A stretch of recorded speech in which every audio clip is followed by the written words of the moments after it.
utilicemos solamente la lógica. Veamos qué sabemos de las bacterias, porque hoy día le echamos la culpa de todo. Llevan 3.500 millones de años en este mundo, 2.500 millones antes que la célula eucariota, y nosotros acabamos de llegar. Se conoce menos del 1% de las bacterias que existen en el planeta y en nuestro organismo. En el tracto digestivo existen más de 10 millones de bacterias diferentes. ¿Quién se las puede aprender?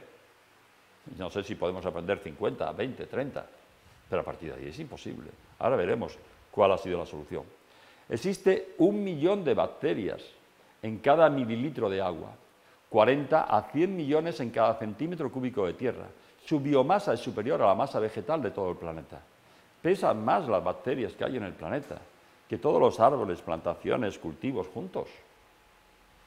Vivimos gracias a ellas, están en todas partes. Nos dan las condiciones para que la célula eucariota pueda vivir. Son las que nos preparan todo el ambiente para. Vivimos gracias a ellas. En Lange, que es el libro que estudiamos en casi todas las facultades de medicina, nos dice, se calcula que actualmente es posible identificar menos del 10% de los microorganismos patógenos que provocan enfermedades. ¿A qué viene esto de que lo sabemos todos? ¿A qué viene que nos hacen un cultivo y ya nos dicen que es la prima hermana de la bacteria de tal que... La firma microbiana de cada individuo es única, al igual que su genoma. Pero, fijaros, en cada centímetro cuadrado de nuestra piel existen unas 10.000 bacterias, pero a nivel del folículo piloso, donde nace el pelo, en la dermis, existe 1 millón de bacterias por centímetro cuadrado. En el cuerpo humano existen 100 billones de células, unos 1.000 billones de bacterias.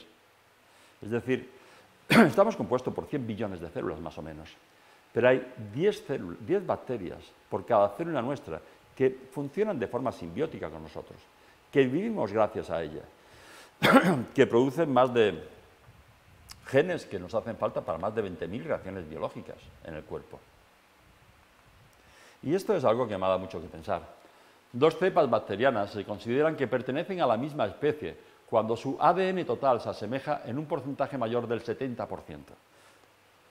Ya vimos en el capítulo anterior cómo ese ADN, que surge no sabemos cómo, hace 3.500 millones de años, va evolucionando. Y cada vez que una bacteria necesitaba una nueva propiedad para adaptarse a una nueva concentración de oxígeno, a una nueva concentración de humedad, a lo que sea, a más sol, necesitaba un cambio en ese ADN.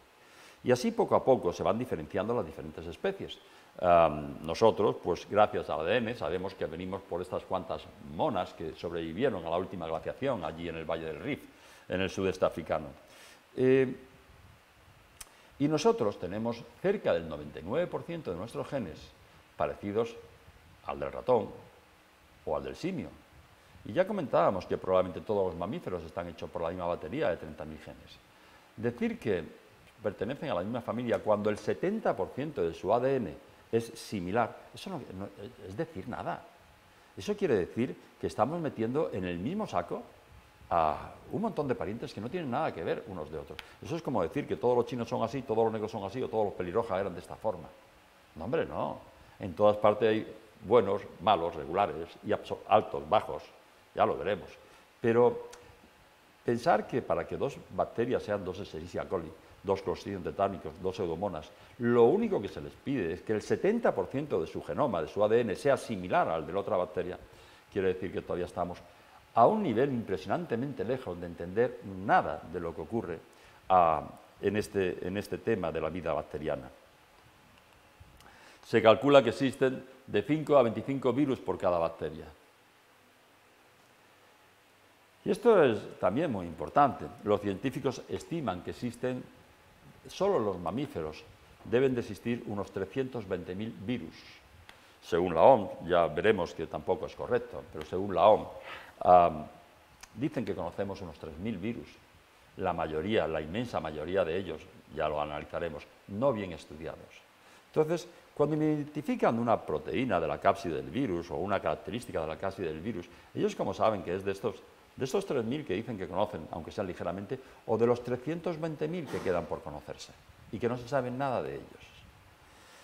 En fin, hay un profesor de evolución en la Universidad Autónoma de Madrid, de Evolución Humana, que dice una frase, Máximo Sandín, que me gusta mucho, dice que la guerra permanente contra los entes biológicos que han construido, regulan y mantienen la vida en nuestro planeta es el síntoma más grave de una civilización que camina hacia su autodestrucción.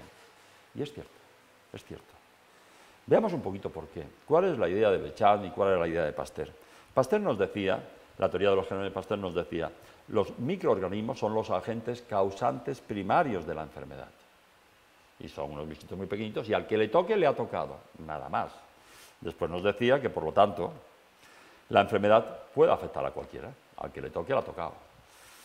También nos decía que para combatir la enfermedad lo que tendríamos que hacer es matar a los microorganismos.